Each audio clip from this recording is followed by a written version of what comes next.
बिहार विधानसभा चुनाव के नतीजे जिस तरीके से सामने आए हैं, उन्होंने एनडीए को गदगद कर दिया है, जबकि महागठबंधन को निराशा हाथ लगी है। महागठबंधन को जिस तरह के नतीजों की उम्मीद थी, उससे उलट आए नतीजों ने तेजस्वी यादव और राहुल गांधी को सबसे बड़ा झटका दिया है। लेकिन बिहार विधानसभा चुनाव में एआईएमआईएम 2025 में भी साल 2020 के नतीजे दोहराती हुई नजर आई है। एक बार फिर सीमांचल की मुस्लिम बहुल सीटों पर एआईएमआईएम 5 सीटों पर जीत चुकी है। बिहार के किशनगंज, अररिया, कटिहार और पूर्णिया जिले में कुल 24 विधानसभा सीटें हैं, जिनमें से 5 सीटों पर ओबीसी की पार्टी एआईएमआईएम ने जीत दर्ज की है। वहीं ओबीसी की पार्टी की वजह से एनडीए को बड़ा फायदा भी यहाँ हुआ है। एआईएमआईएम का कौन प्रत्याशी कहां से जीता? जो कि हाट विधानसभा सीट से मोहम्मद मुर्शीद आलम जीते हैं, बहादुरगंज से मोहम्मद तौसीफ आलम, तो वहीं कोचा धामन विधानसभा सीट से सरवर आलम। बात की जाए अमूर विधानसभा सीट की, तो यहाँ से अख्तरुल ईमान ने जीत दर्ज की है, तो वहीं वैसी विधानसभा सीट से गुलाम सरवर ने जीत हासिल की है। तो ये आपको बता दें, एआईएमआईएम बिहार ने चुनावी नतीजे आने के बाद एक्स पर एक पोस्ट किया है, जिसमें उन्होंने लिखा है कि कांग्रेस ने वोट काट कर हमें भारी नुकसान पहुंचाया है, वरना हम 15+ सीट जीत रहे थे। यानी कि एआईएमआईएम ने सीधे सीधे कांग्रेस के साथ साथ महागठबंधन पर सीधा निशाना साधा है। उनका कहना है कि अगर ये लोग ना होते, इनके बीच में चुनावी मैदान में ना उतरे, तो इनको सीधा सीधा फायदा होता। फिलहाल इस जीत पर एआईएमआईएम के चीफ जो है असदुद्दीन ओवैसी, उनका क्या कुछ कहना है वो सुनिए। 540 के आह्वान में जिसको आज लोग गाली देते हैं,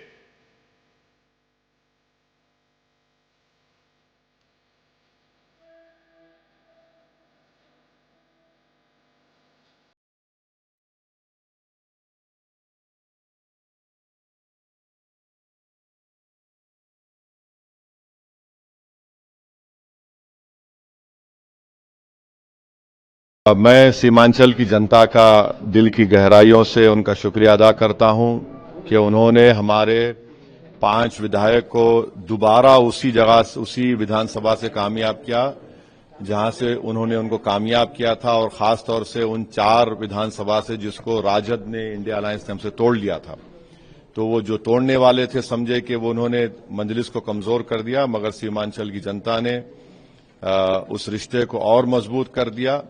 मैं उन तमाम का शुक्रगुजार हूं, नौजवानों का, खास तौर से हमारी इज्जतदार माँ और बहनों का, बुजुर्गों का, और हमारे स्टेट प्रेसिडेंट का। अभी एक विधानसभा बलरामपुर में भी काउंटिंग चल रही है। आदिल हसन 600 वोटों से पीछे। हमको उम्मीद है कि इंशाअल्लाह उनको भी कामयाबी मिलेगी।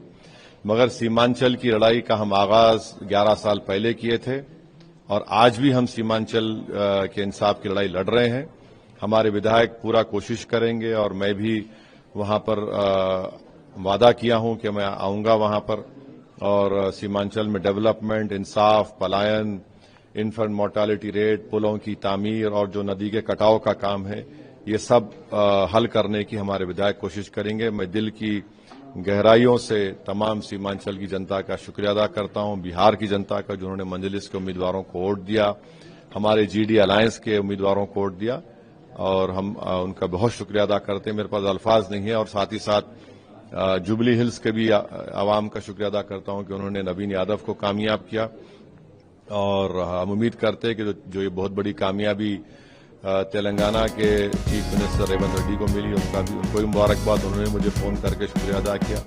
हम उम्मीद करते हैं कि तेलंगाना में खास तौर से ग्रेटर हैदराबाद म्युनिसिपल कॉरपोरेशन में इंफ्रास्ट्रक्चर का काम होगा, development, civil communities, sewerage line, storm water drain का जल्द से जल्द ये तमाम काम को सीएम बेकअप करेंगे। 2 BHK का जो है उसको मुकम्मल करा के यहाँ के मुस्तहक गरीब लोगों को वो सहूलत पहुंचाएंगे। और जुबली हिल्स में तवज्जो देना पड़ेगा नवीन यादव को, क्योंकि उनके पास टाइम कम है, 2.5-3 साल का वक्फा है, और उनको बड़े तरीके से कॉन्स्टिट्यूंसी डेवलप करना है।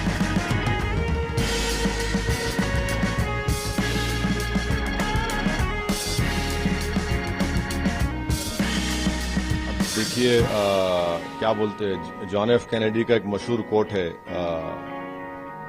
Victory has 1000 fathers, defeat has none.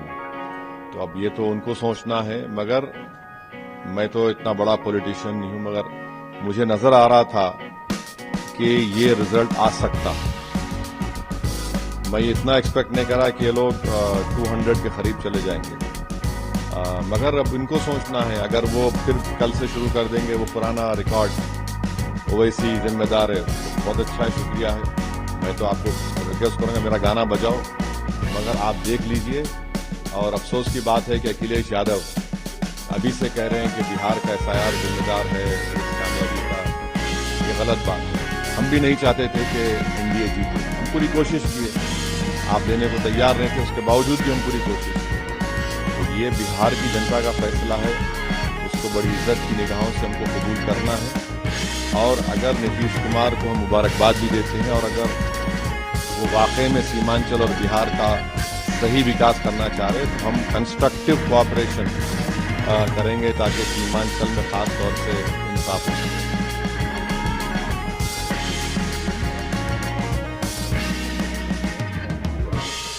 अब मैं कुछ नहीं कह सकता उनके बारे में।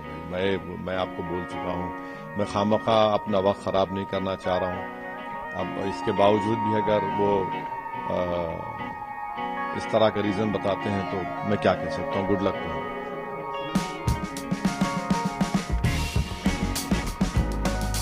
सीमांचल की लड़ाई हम 2015 से लड़ रहे हैं, आज भी लड़ रहे हैं, कल भी लड़ेंगे, और इंशाअल्लाह ताला हम पीछे हटने वाले नहीं हैं।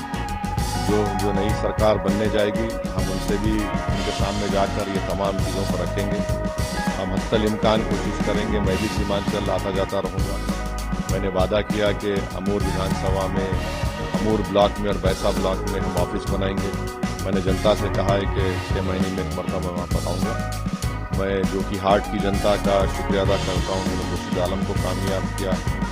अमूर की जनता का जिन्होंने अख्तर रहमान साहब को कामयाब किया, बैसी की आवाम का गुलाम सरवर को कामयाब किया, कोचा दामन से सरवर आलम को, और जनाब तौसीफ आलम साहब को बहादुरगंज से कामयाब किया। और इसमें हमारी कलेक्टिव एफर्ट थी, इज्तिमाई कोशिश थी।